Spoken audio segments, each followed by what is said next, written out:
Today, my daughter came to see me, but it wasn't a good visit for either of us, and I don't think she left feeling joyful. She was nice and warm, but too much time has passed, and the pain is too deep for me to just return her kindness without thinking it through. So if she's such a great person, why haven't I talked to her in 5 years until now? It all began with something her mother did. I vividly remember the last words I said to Megan 5 years ago at her mother's funeral, after one of the most emotional days of my life. I approached Megan at the gravesite, and, with all the bitterness I could muster, I told her she was as non-existent to me as the woman we had just buried. Then I turned to my son Stuart and said the same thing to him, wagging my finger in his face.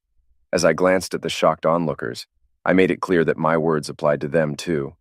The stunned reactions of my family and friends, with their wide-eyed expressions, will haunt me for the rest of my days. It was the pain of that moment that will stay with me forever. The pain of our shattered family, the passing of their mother, and losing their father. That day, I walked away from everything, leaving with my youngest daughter, Faye. Our 25th wedding anniversary with my wife, Connie, I found out a gigantic affair. It was a gorgeous sunny day in June, and all our family and friends gathered to join us. My father, in his wheelchair, sat at the head table with Connie's parents and our 3 children. Everyone from friends to neighbors congratulated us and gave us more gifts than we could imagine. Even the town mayor stopped by with a special gift from him and the town council, a plaque declaring June 14th as Connie and Mark Jenkins Day. Under a large circus tent, over 200 people laughed, ate, and danced late into the night. When it came time to renew our vows, there wasn't a dry eye, especially Connie's and mine, though I didn't notice tears in anyone else's eyes.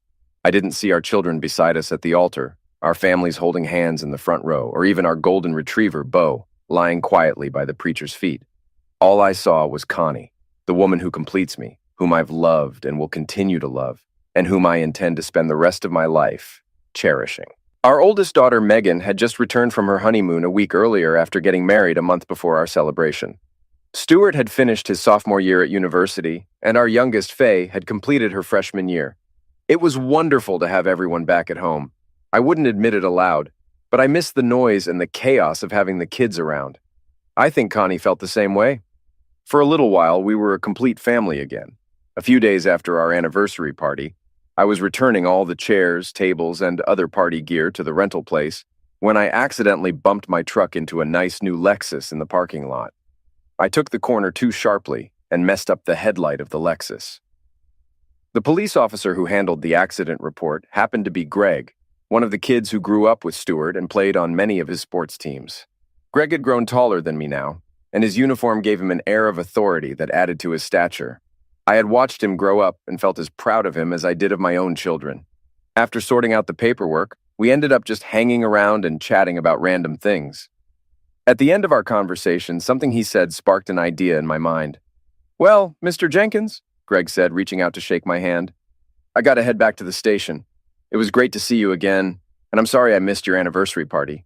My folks said it was a blast." I shook hands with the guy I remembered trying to steal second base in Little League. He always got thrown out back then, but now he was a man I was proud to call a friend. "Oh, and tell Mrs. Jenkins to watch those stop signs from now on," he added with a sly smile. "I might not be so lenient next time." I must have looked confused because Greg suddenly seemed embarrassed. "Oops, I didn't mean to say that." I could tell he felt awkward, so I tried to ease the tension and figure out what he meant. "No worries, Greg. Connie doesn't always tell me when she gets a ticket. She thinks I'll get mad and revoke her driving privileges. I won't, but I let her think that. So, to keep the upper hand at dinner tonight, what exactly did you ticket her for? I might want to tease her a bit about it." "I'm sorry, I shouldn't have brought it up. I don't want anyone to get in trouble. It wasn't a big deal." I smiled wider and reassured him. "No one's in trouble, just a bit of friendly teasing. Tell me what happened." "Well, it was a couple of weeks ago, on Saturday the 31st, I believe. Your wife pulled out of the Holiday Inn parking lot onto Route 40 without stopping at the stop sign. She didn't hit anyone or disrupt traffic, but she drove off so quickly I had to pull her over and remind her to slow down. Technically, I should have given her a ticket for not stopping, but since no harm was done, I let her off with a warning. It wasn't a big deal." "Yeah, Greg, you did the right thing. I'll talk to her about being more careful and maybe tease her a bit about it. Thanks for letting me know. Good to see you again." After unloading the chairs and tables, I sat in my truck reflecting on my chat with Greg. 2 weeks ago, on the 31st, I was at my dad's place for the weekend helping with chores he couldn't manage alone anymore. It was also 2 weeks after Megan's wedding. That Saturday, I spent the day with Dad, taking him to check out an adult living facility to see if he'd consider downsizing. He wasn't keen on the idea, and I knew he wouldn't be, but I had to try. I was with him all day Saturday and got home around 9 on Sunday evening. I didn't notice anything unusual, and Connie didn't mention anything about a ticket from Greg. She said she had a quiet day at home catching up on reading. I figured Greg must have remembered things wrong because Connie wouldn't lie to me. So I chalked it up to something odd and unexplained in my mind. About a month after the big anniversary party, my sister called to say she found Dad on his kitchen floor during her bi-weekly visit. He had fallen that morning and couldn't get back into his wheelchair by himself. She said he wasn't hurt, just embarrassed. I immediately made plans to stay with him on Saturday and try to convince him to move somewhere smaller where he could have more help. Maybe he'd be scared enough this time to listen, but he's stubborn. Since Stuart and Faye were home for the summer, I asked, or rather, coerced, them into coming with me. I played the guilt card. You guys haven't seen Grandpa in a long time and he won't be around forever. They agreed. Connie said she'd enjoy a quiet day and looked forward to finishing her book. During the hour-long drive, Stuart told me about a girl he liked in his Philosophy 101 class, and Faye said she wanted to focus on college without the hassle of a boyfriend. Plenty of time for that after school, she said. We had a pleasant discussion about their perspectives, which naturally led to me recounting, probably for the 100th time, how their mother and I met and fell in love. Dad was more animated than I'd seen him in a while when the kids hugged him and sat down to hear his old, oft-repeated stories. We had brunch, talked, and enjoyed the morning. Around noon, he nodded off in his chair and we all dispersed to let him rest. Hey, you guys stay here and watch Grandpa. I'll be back soon. I want to go get something to take down that old dead tree in the backyard before it falls on the house. Stuart and Faye hung out in the living room watching TV while keeping an eye on Grandpa. Meanwhile, I planned to drive home to get my chainsaw, ropes, and everything else needed to take down a tree. I'm not sure why, but I took the interstate exit onto Route 40. At the bottom of the hill, I saw the entrance to the Holiday Inn across the road, and without thinking, I turned into the motel parking lot. As I stopped and looked around, I noticed the stop sign at the bottom of the hill that Connie missed. It was easy to see how anyone could miss it, including myself. I was about to leave the parking lot when something caught my eye. A car that shouldn't have been there. Connie's car. I stopped and double-checked to make sure I wasn't mistaken. There are plenty of silver Toyota Camrys, but only one with her unique license plate, Conwam. I got out and looked inside. Everything seemed normal, and the doors were locked. I couldn't think of any valid reason why she'd be at the Holiday Inn since she said she wanted to relax with a book. I thought I should check if she knew where her car was. I called home and got the answering machine, but when I called her cell phone, she picked up. "Hi, honey. What's up?" She sounded cheerful. I don't know why, but I lied, something I've never done before. "Oh, nothing. I was out picking up some things at the grocery store for Dad and thought I'd give you a call. I tried home, and since you didn't answer, I tried your cell. Where are you?" "I'm at the mall. I finished my book and thought I'd do a little shopping. You don't mind, do you?" Wow, she just lied to me. Or at least I think she did. "No, just don't spend the kids' college money. What time will you be home?" "Probably around 6. Do you want me to make dinner?" she asked. "No, I'm not feeling too good. I might stay at Dad's tonight and send the kids home. I'll let you know," I replied. "Okay, just call me when you decide," she said sadly. "Oh, did you drive to the mall alone?" I asked, hoping for the truth. "Yeah, I drove myself. Just got here a few minutes ago. Why? Just wondering. Well, I've got to go. Have a good time and watch out for Greg when you leave the Holiday Inn," I said before hanging up. I waited, unsure of what to expect. Then I heard a muffled scream from the direction of the hotel. Scanning the area, I saw nothing unusual, especially no source for the scream. I sat on the hood of Connie's Camry, keeping watch. Moments later, a police car pulled up and Greg stepped out. "Hi, Mr. Jenkins, did you call 911? He asked. "No, Greg, I didn't." "Well, someone called about a car break-in. I better check with the manager inside," Greg said. "Greg, can you do me a favor?" "Sure, anything." "When you go inside, can you see if Mrs. Jenkins is there and who she's with? I'll wait here." Okay, wait. Oh no, I'm sorry, Mr. Jenkins, I'll be back soon. I'll find out what's happening and come talk to you." Really sorry, Greg said, visibly flustered. He returned to his cruiser and drove toward the entrance. I waited anxiously, but nothing happened for what felt like ages. Finally, in the distance, I heard the wail of a siren. It grew louder as it approached and ceased when it reached the motel entrance. Paramedics emerged and soon after loaded someone into the ambulance. Greg drove over to me with a solemn look on his face. I'm sorry, Mr. Jenkins, there was an incident inside. Your wife was taken to county hospital by ambulance. She tried to run through a sliding glass door. Fortunately, it didn't break, but she's badly bruised with a cut over her eye, and she's quite upset. The man who was with her left when the ambulance arrived. I have his information and his statement. I can't share it now, but you can come to the station tomorrow and file a Freedom of Information Act request to get it. Again, I'm truly sorry about this. You and Mrs. Jenkins are like family to me. He offered his hand to shake mine, but I couldn't respond, tears welling up only after he drove away. I somehow managed to drive back to Dad's house, standing in the driveway in a daze. Faye sensed something was wrong and rushed out asking, "What's the matter?" I was too overwhelmed to speak. She grew increasingly worried until I finally broke down in tears in front of her. I'd never cried in front of my children before. Seeing their father in such anguish, Faye started crying too. When Stuart joined us through sobs, I told them their mother was in the hospital and they needed to go to her aid.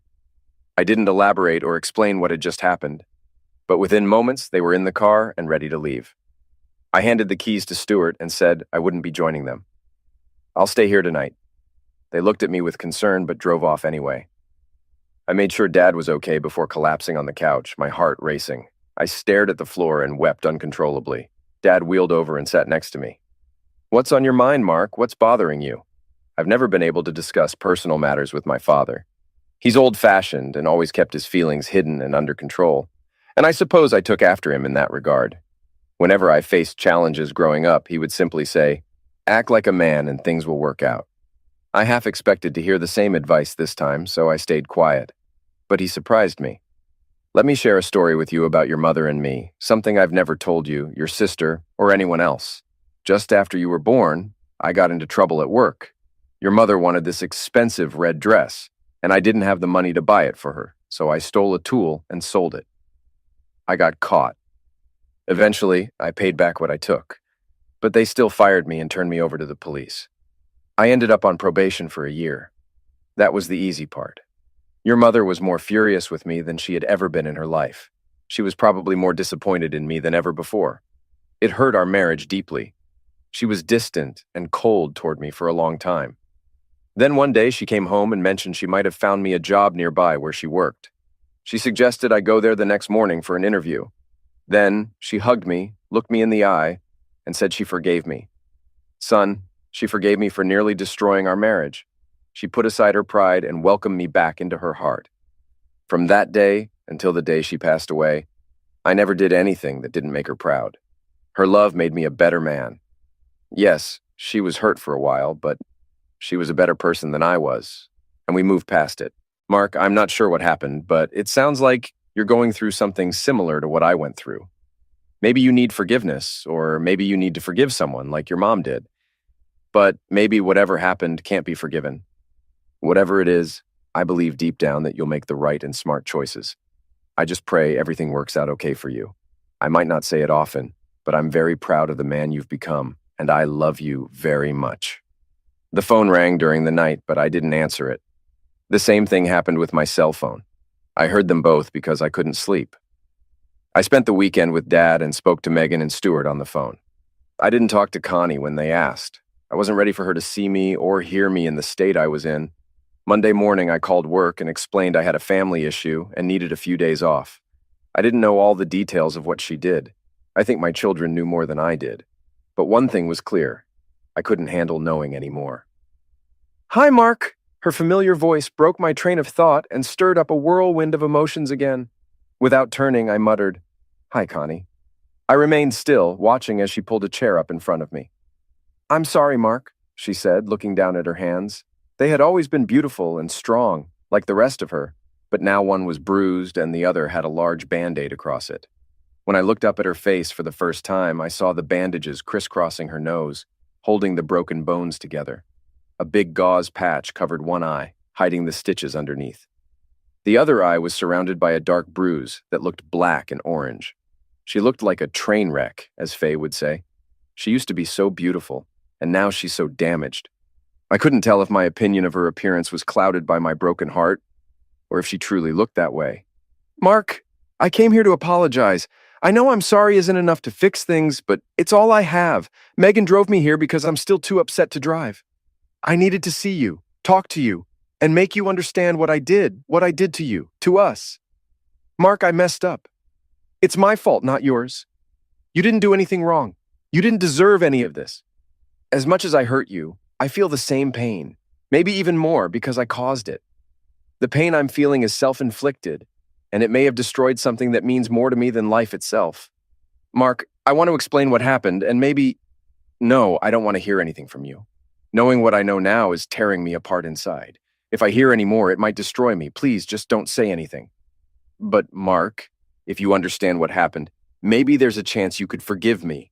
I don't want to lose you. I love you, and you need to understand why I was weak and did what I did. It all started... No, damn it, I told you I don't want to hear it. But Mark, you have to hear me out. It's the only way we can move past this. The only way we can heal and be a family again. Please, Mark, just listen. I said no! I stood up and walked away, leaving her crying into her bruised hands. Dad, please listen to her, Megan pleaded as she followed me toward the kitchen.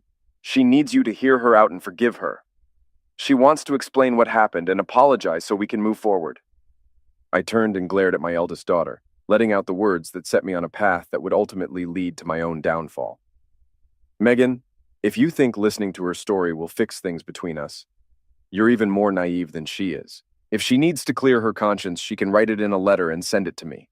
I can't sit here and listen to her excuses about why she threw away our 25-year marriage and shattered me in the process. I can't be around her right now. I don't have it in me to forgive her. I got into my car and drove off without knowing where I was headed or if I'd return. I didn't cry much during the drive. Most of my tears were shed on Dad's patio. Right now, I just needed to escape and clear my head. When I returned to Dad's the next day, Faye welcomed me at the door with a smile and a hug. That smile meant the world to me at that moment. It reminded me that happiness could still exist amidst all the misery. It gave me hope that maybe someday I could find happiness again. What it didn't clarify was whether my decision would bring smiles to others. Dad was also glad to see me. During dinner, I laid out my plans to Dad and Faye. Dad, I've decided to move in here with you for a while. I need some distance from everything, and you could use the help with cooking and cleaning. And honestly, Dad, I've had enough of your cooking to know you could use someone who can cook more than just bacon and eggs. Faye, could you help me gather some things from home? I can't go back while Mom's there, and I need some items for work and here. You can let everyone know that I'll be staying here until I figure out a more permanent solution. Just say Mom and I have separated for now. Keep it brief, no details. Sure, Dad. I'll go back tonight and get what you need. Just give me a list. Should I say anything to Mom? Just let her know I'll be living here and not to call me. When I'm ready, I'll reach out to her. I handed her the list and spent the evening discussing our new living arrangements with Dad. From the look on his face, he was glad to have me back, but troubled by the circumstances. He didn't bring up Connie or the recent events. We even did something we hadn't done in years. We played checkers. He won, of course. When Faye returned with our belongings, I was surprised to see her car packed so full. I brought my stuff too, she said firmly. I'll take the guest bedroom and stay here until school starts again. She had a determined look as she helped unload our things. Later that night, I asked her what had happened. Faye looked upset as she began speaking. Can you believe what my sister said? She actually thinks you're acting childish and that you should come home and make up with Mom. And Stuart was just as bad.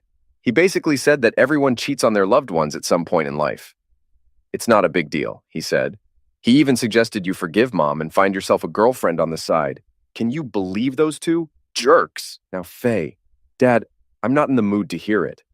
You didn't do anything wrong, yet everyone thinks you're the villain sitting here at Grandpa's house. Mom's the one who messed up. She doesn't deserve forgiveness. That's why I'm here. Those three think you're wrong for not crawling back and apologizing. I couldn't stand that, so I packed my stuff in the car when I got yours. Faye was furious. I knew once she made up her mind like this, there was no changing it. So I sat quietly and let her anger run its course. For the next 2 months, I tried to maintain some normalcy in my life. I went to work every day, helped around the house, and even taught Faye how to make a great vegetable lasagna. Every few days, I'd get a call from Megan or Stuart asking when I was coming home. In my mind, I could picture Connie listening behind them, waiting for my response. I told them I was staying with Dad and didn't want to hear anything about Connie or talk to her. Once or twice, they tried to say something anyway, but I just hung up on them. One day, Stuart showed up at the door and said he had something important to tell me. We went out back and sat on the patio so he could speak his mind. "Dad, you need to come back home now. It's been 2 months and Mom's worse than ever. I have to go back to school soon and I can't leave Megan alone to take care of Mom. We're worried about what Mom might do when none of us are there. She cries all the time, doesn't sleep, and hardly eats. She's lost a lot of weight. Some of your friends have visited, and they're just as concerned as we are. She's not doing anything but sitting at home feeling sorry for herself. We've tried to get her out to go eat or shop, but she just starts crying again. Dad, I think you've punished her enough. You need to get over your grudge and come home. She's sorry. You're hurt. She's hurting too. It's time to move on and come back." I sat there staring at my son. This is the same guy I coached in baseball and soccer and helped earn his Eagle Scout badge in Boy Scouts. But he's different now. He's not the son who used to make me proud with his achievements and choices. His values have changed somewhere along the way. He thinks what his mother did is acceptable, and if it's okay for her, then it sets a bad example that it's okay for him too. I've always taught my kids that promises are important and should be taken seriously. I've tried to teach him good moral values, both by words and actions. Now, I thought Stuart was as crazy as a fruitcake. "Stuart, you're a man now, so I can speak plainly to you man to man. Get out of my house. How dare you come here and accuse me of being immature? I'm not the one who messed up. If you support what your mother did, then you've changed and not for the better. Go home and take care of your mother. I'll be here until I decide otherwise. Now get out before I throw you out." I got up and went inside. A few minutes later, I heard his car drive away. Faye returned to school in late August. I didn't hear from Megan or Stuart, so I figured Stuart had gone back to school and Megan was busy going between her new husband and Connie. They didn't bother calling me. It was just Dad and me now. In mid-September, I received a letter from Connie. I started reading it, but couldn't finish. I had told Megan that if Connie wanted to clear her conscience, she should write it all down and send it to me.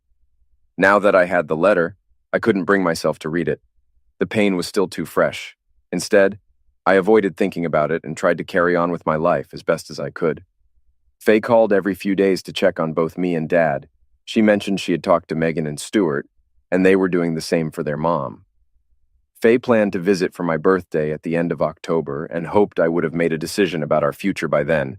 Being stuck in limbo wasn't helping anyone. I assured her we'd discuss things once I made up my mind. On October 30th, I turned 50, a significant milestone. Faye arrived in the morning and announced plans to take Dad and me out for a big Italian dinner to celebrate. She teased me about finally tasting real lasagna, a playful jab at my cooking skills. I'm sure that was the first smile I had in months. We returned from dinner late, and I helped Dad settle into bed before joining Faye in the living room. I handed her a beer and we sat down to talk. "So, Dad, have you figured out what you're going to do?" Faye always preferred directness. With a heavy sigh, I began. "I've realized I don't have all the answers, especially why she did what she did. Avoiding her and refusing to talk won't solve anything. I finally read her letter, but I'm not sure I believe everything she wrote. It might be true, but it seems too unbelievable. And since it went on for so long, I doubt we can reconcile. Still, I need to sit down with her, hear her out, and express how I feel. If I can't trust her, then divorce might be the only option. I've been just as unhappy without her as you say she's been without me. I'm ready to move forward, whatever that looks like for us. Tomorrow I'll call her and—" Faye's cell phone interrupted my speech. Though I wasn't done, I let her take the call. "It's Megan," she said, glancing at the phone's display. "I'll go outside to take it." She left and returned minutes later, looking shocked and pale. Her eyes were wide as saucers. She looked around the room before collapsing into my arms, sobbing uncontrollably. She cried into my shoulder as I held her tightly, waiting for her to calm down. After a few minutes, she pulled back, wiped her tears, and looked directly at me. "Dad, Mom passed. Megan found her in the bathtub tonight. It looks like she took all her sleeping pills. Megan didn't say much else." The biggest unresolved issue was my role in Connie taking those sleeping pills. I didn't force them on her, but my refusal to talk had worsened her emotional state. I was hurt and wanted her to feel the pain I felt. I loved her deeply, and her betrayal hurt me profoundly. I never wished her death. I just wanted her to understand my anguish. Maybe she did and couldn't bear it. Now I'll never know for sure. All I know is her infidelity shattered our marriage, and my actions may have pushed her over the edge. We both made mistakes. May God forgive us both. Tomorrow was Connie's funeral, my final farewell to her. I had to stay composed, face our friends and family, and bid her goodbye without breaking down. As I turned, the front door slammed, and Megan walked towards me from the back door. "Megan, you okay?" I whispered back, sitting across from her in a lawn chair. "No, not really." We sat silently, gathering our thoughts, listening to the rustle of leaves in the night breeze. Megan glanced at me and said, "You know, none of this would have happened if you had just come home and forgiven her. She made a mistake. I'm sure you've made mistakes she forgave you for. She couldn't go on without you. Your pride ended her." I sat there stunned. My own daughter was blaming me for my wife's passing. No matter how many times I said or thought it, I hadn't done anything wrong. I wasn't the one having an affair. I didn't deceive our friends and family for 6 months. I didn't swallow sleeping pills to ease my guilt. "And Dad, tomorrow's going to be tough. Everyone's coming back here after the funeral, and there'll be a lot of people. You don't have to do anything. You don't even have to be here if you don't want. Stuart and Mom's friends are helping with everything, so you don't need to worry." Now Megan didn't even want me at the post-funeral gathering? What was happening? Maybe I was too emotional and stressed to understand her. One thing was certain. I didn't want to argue with my daughter on the eve of her mother's funeral. I stood up, went into the house, and down to the family room where I'd been sleeping. I gathered up all my bedding and put it in the laundry hamper, then got dressed in my suit and tie. Downstairs, the kids were already dressed and waiting in the living room. Dad looked worn out. Faye came over and fixed my tie just like her mom used to do countless times before. I kissed her on the forehead, took her hand, and we went out to the waiting limousine. Faye held onto my hand the whole time. She didn't say anything to anyone or to me, but sat quietly with her head down. When we arrived at the funeral home, there were many friends milling about in the foyer. As we entered, the crowd parted for us, and we walked toward the viewing room. All eyes were on me, but as I passed by our friends and neighbors, something struck me as odd. Instead of sympathy, many had looks of disdain or even contempt on their faces. When I nodded to a few, they quickly turned away to talk to others. My boss from work shook my hand and expressed his condolences, but those around him had the same strange, hostile expressions. He was the only one who said anything to me. The kids were receiving sympathetic looks from those I had already passed. I was confused. I didn't have much experience with funerals. The only one I'd been deeply involved with was my mother's, and this was nothing like hers. Faye walked with me up to the casket, and we knelt down to say our final goodbyes. Soft organ music played in the background, but I could still hear whispers from the crowd behind us. In my silent prayer, I caught fragments of their murmurs. "Unforgiving jerk. Walked out on her. He caused this. Hypocrite. Son of a witch, you ended her." Faye gripped my hand tightly, sharing the pain from the harsh words we both heard. The funeral was moving, with a touching hymn that Connie loved, not the usual funeral music. Surprisingly, Connie's friend didn't acknowledge me or Faye after speaking with Megan and Stuart. Several friends spoke, and Megan wrapped up with a call for mercy and forgiveness, likening it to Jesus' attitude towards those who crucified him. It was cold and quiet at the graveside where we listened to the preacher's last words. At the service's end, we each placed a red rose on Connie's coffin. I went first, followed by Faye, then Megan and Stuart. Dad's friend wheeled him past the coffin too. Before leaving, overwhelmed by emotion, I confronted Megan and Stuart. I bitterly told them they were dead to me because of their actions, spreading lies and portraying me negatively. I said this in front of everyone and left with Faye, instructing the limo driver to depart quickly, leaving Megan and Stuart by the roadside. Only a few people, including my boss and his wife and 2 neighbors, came to the gathering after. Megan and Stuart supported each other at her place. Faye later explained that many thought I had wronged Connie, leading to her passing, and now viewed me as responsible. Faye went back to school, leaving me feeling isolated. Her visits during breaks were the highlights of my lonely days. Megan was busy with her in-laws, and Stuart was either at school or elsewhere during his breaks. I focused on work to cope with my grief, often waking up at night haunted by memories of my late wife Connie and her affair with John Jablonski, a former neighbor who had even attended our 25th anniversary. As time went on, the pain eased somewhat. Megan named her children Connie and Chance, but I haven't met them. Stuart married a college girlfriend but ended up divorcing after following his mother's footsteps by cheating. He moved to California, and I've lost contact with him since the funeral. Faye keeps me updated on their lives, reminding me that despite everything, they are still my children. At work, my boss became my main support, giving me space when needed but also pushing me to improve, which led to a promotion to senior manager in Florida. I moved to Orlando, sold my old house, and settled into a new life, ensuring my dog, Bo, adjusted well by getting him a companion. Now, we're all doing well in our new home. I lost most of my friends back in Maryland, with only a few still keeping in touch and none inviting me out. After Dad passed away a year post-Connie, it was just me and Faye, who graduated top of her class and landed a good job in Florida. She's staying with me for now, and I'm not eager for her to move out. It's been 5 tough years. I've lost nearly everything except Faye. To avoid feeling like a lonely old man with just my dogs, I turned back to writing, a longtime hobby. I used to write just business reports, but recently started crafting short stories again, even selling a few. One weekend, what started as a story idea blossomed into a manuscript about a difficult chapter of my life, though it was tough to revisit painful memories. Writing it was healing. I completed a draft, but kept it private, boxed up in my den. To hone my writing, I joined a creative writing class at the local community college. Most of my classmates were much younger and less experienced, but I found camaraderie with 2 other older students. Maurice was writing about his family's Civil War history, and Alicia, a widow and mother of 5, had moved to Florida for a fresh start and was exploring new passions through college courses. The more Alicia and I talked, the more we discovered we had in common. I've always believed in letting my date talk and listening closely, because there would be a quiz later. Not having dated in nearly 3 decades, I paid careful attention to Alicia. She talked, and I made mental notes. One day, realizing she'd been doing all the talking, she asked about my background and why I was alone in Central Florida taking a writing course at a community college. I gave her a condensed version of my story, hoping to steer the conversation back to her, but she persisted.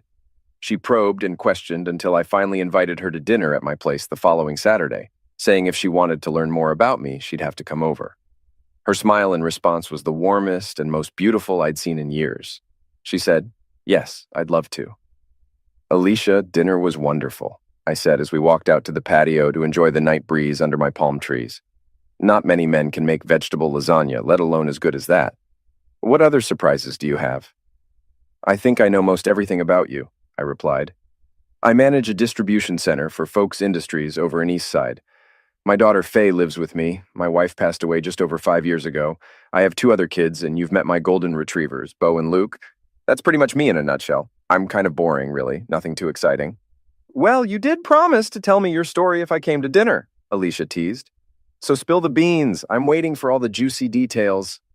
Instead of saying anything, I got up and went inside. When I returned, I was carrying the box containing my novel, the story of the most significant events in my life. I've been writing for years and even sold a couple of short stories to the local literary magazine. My computer is full of stories, some based on my life and others straight from my imagination. Before I joined the creative writing class, I wrote something that I'm not sure what to do with. The sad story of my family and me is all in this box. Writing it helped me cope with the pain from when my wife died and my family fell apart.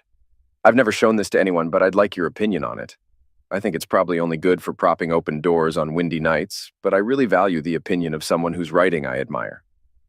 She looked at me with admiration in her eyes. "I'd love to read your book. What's it called?" "I call it Fair Weather Friends."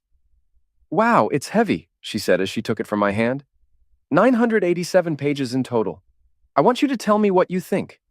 Be honest, even if it's harsh, but I need someone else's perspective. I don't want to show it to my daughter because it would bring back too many painful memories for her. I don't want to hurt her. Mark, I'd be honored to read your story and give you my opinion.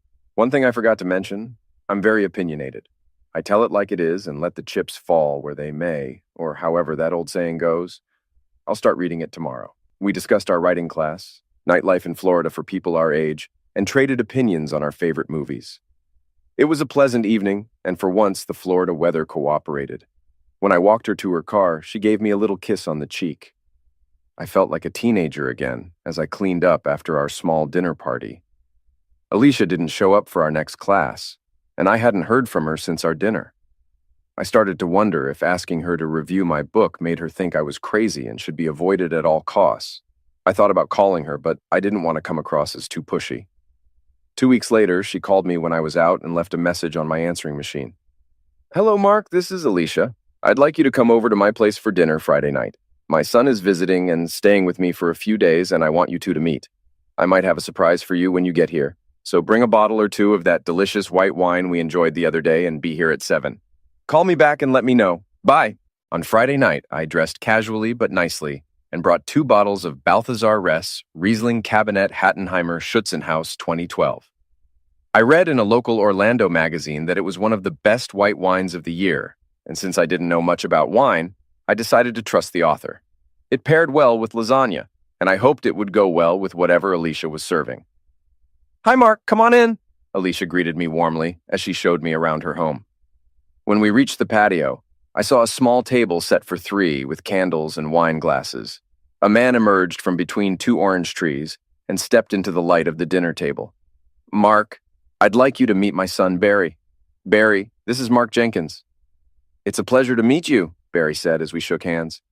"Mom has said a lot of good things about you. She's impressed, and that's not easy to do." "Nice to meet you too, Barry, but whatever she told you is probably some of the fiction we concoct in our creative writing class. There's not much exciting about me." Alicia smiled and gestured towards the table. She took the wine bottles and placed them in a chiller as we sat down. When she finally joined us, she wore that big, beautiful smile again and took my hand. "Mark, I invited you here under false pretenses. We'll eat as soon as the wine chills. But first, I want to talk and share what I think is exciting news. It might be a surprise for you, hopefully a good one." I was incredibly curious, but at the same time, I felt quite nervous. "Mark, my son is here tonight to meet you because of something I did that you might not have approved of if I had asked you beforehand. But I went ahead and did it, and now it's too late to change. So if you're going to be upset, then go ahead and be upset. Here's what happened. I read your book in just 2 days, and it absolutely blew me away. Once I got halfway through, I couldn't put it down. It's the most inspiring and heart-wrenching story I've ever read. I cried at the end of the chapter where you moved in with your dad after your wife's revelation. I cried again at the part about your children. Mark, it's the most amazing book I've ever read, and I had to share it with my son. I sent it to him, and he read it. Normally, he doesn't read books from unknown authors without being asked, but he did it for me. He loved it too, and wants to help you edit it so we can publish it. Isn't that fantastic?" I just sat there, looking at her while she smiled back at me. I didn't know what to say or do. I probably looked pretty foolish, but there was nothing I could do about it. When I glanced at Barry, he smiled back and continued where his mother left off. "Mom was right, Mr. Jenkins. This is the best first novel I've read, and I've seen a lot working at Prentice Press in New York. I handle new authors' submissions, and each month we get about 100 books. I review them, then pass them to 2 other reviewers. If we all agree it's good, we help edit it and get it ready for publication. We want to publish your book. We'll talk details later, but for now, congratulations. It's a standout book, and it will be successful." I was shocked and speechless. Alicia just smiled, then kissed my forehead and went to prepare dinner. During dinner, we got into discussing my book, sometimes getting emotional. We had mahi-mahi and peach cobbler while Barry outlined the publishing steps, promotion, and royalties. I realized I wouldn't get rich from it. After Barry headed to bed, my head was buzzing with everything. Alicia and I finished our wine in the cool night air, fantasizing about being famous like Stephen King or J.K. Rowling. It was a nice dream, even though I knew it was just that, a dream. It was past midnight when I decided to head home. Alicia walked me to my car, giving me a deep kiss that reminded me I still had a lot of life in me. I hadn't felt like this since Connie, which was bittersweet, but the thrill I felt driving home lifted my spirits. Over the next 3 months, I worked with a Prentice Press editor to polish my manuscript. We coordinated through one in-person meeting and many emails and calls. The first step was moving my draft from MS Word to a more complex editing software. Once we finalized the manuscript, I received a printed galley overnight. I spent a whole weekend fine-tuning every detail, always finding small improvements, just as my editor predicted. I kept my day job at Folks Industries, but spent my nights on the novel. Faye, supportive as ever, took care of me like a mother hen, ensuring I stayed healthy and informed. Alicia visited on weekends to keep my creative energy flowing. My book came out on May 1st, and my contract required me to do a bunch of signings across the country, even in my hometown, Ellicott City, Maryland. That stop made me nervous. I took 3 weeks off work for the tour. Being an author sounds fancy, but it was exhausting. 28 days of flying or taking trains to different cities, short hotel stays, and non-stop signings where I talked to fans about the impact of my book. While I loved meeting people, the travel grind wore me down. Alicia surprised me by showing up at 2 signings, making the whole thing a lot more enjoyable. She played the shy fan, and I was the charming author. She stayed with me. The last stop was back home in Ellicott City. I had asked for it to be the finale, and thankfully, they arranged it. I knew the bookstore well, just miles from where I grew up. The event ran from noon to 4. When I got there, a crowd had already formed, including familiar faces like my old boss and his wife, waiting at a table lined with about 50 copies of my book under a big poster of me. I immediately hugged them when I saw my old boss and his wife. Then we swapped contact details, and I promised to catch up over dinner. Their presence made me so joyful, I nearly forgot about the long line forming behind them. After signing their books and chatting briefly, I greeted everyone else with a smile and even stood for some photos. The event was more enjoyable than I expected. About 30 minutes in, an old friend who had been distant at Connie's funeral came up with my book. I signed it for him and gave him a warm handshake. Then he quietly apologized, saying he didn't understand until he read my book and left.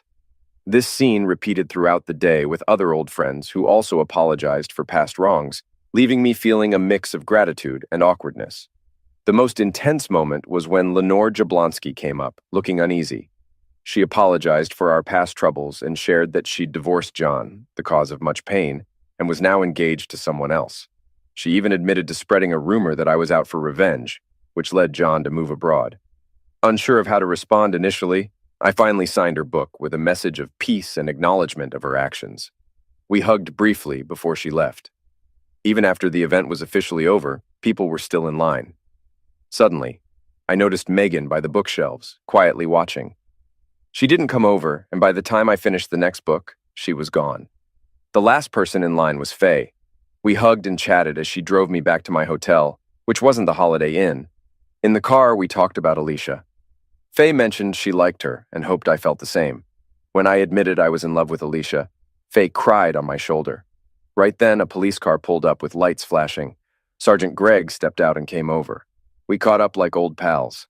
I hadn't seen him in a while and gave him a copy of my book with a note about how knowing him changed my life. Greg had to leave for a call, and Faye and I headed in for dinner. The trip back home turned out to be less stressful than I thought. The next surprise was seeing Megan at my door. Alicia and I were just talking about my book's success. It was 3rd on the New York Times bestseller list. But seeing my daughter made everything else fade away. "Hi, Dad. How have you been?" Megan asked, sounding a bit embarrassed. "Hello, Megan. I'm fine. What brings you here?" I replied. "I was just in the neighborhood and thought I'd stop by to see how you're doing." "This neighborhood is 900 miles from yours, Megan. That's quite a detour, isn't it?" I felt Alicia's hand on my shoulder and turned to see her standing beside me. "Care to introduce me, Mark?" she said, her voice carrying a hint of authority. "Alicia, this is my daughter Megan." Alicia moved past me and gave Megan a warm hug. "Come on in.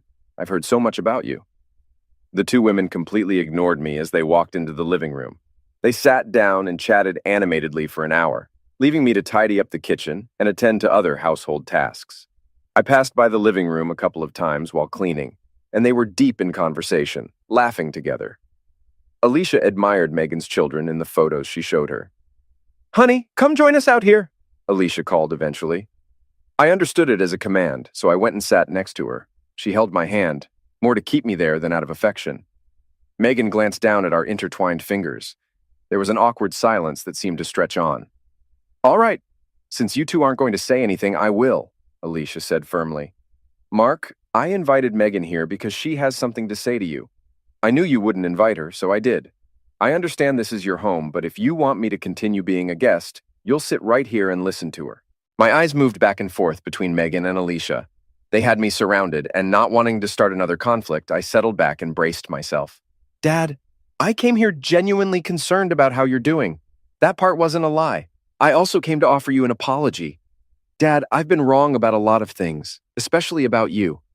I used to believe everything that happened to Mom, Stuart, and me was entirely your fault. I only saw part of the whole picture back then. It wasn't until I read your book that I understood things from your perspective. I felt so foolish after reading your words and realizing how much pain you went through. I didn't realize that despite being a grown woman with a family of my own, I still saw myself as your innocent little girl. I always saw Mom as a saint, even after the terrible things she did to you.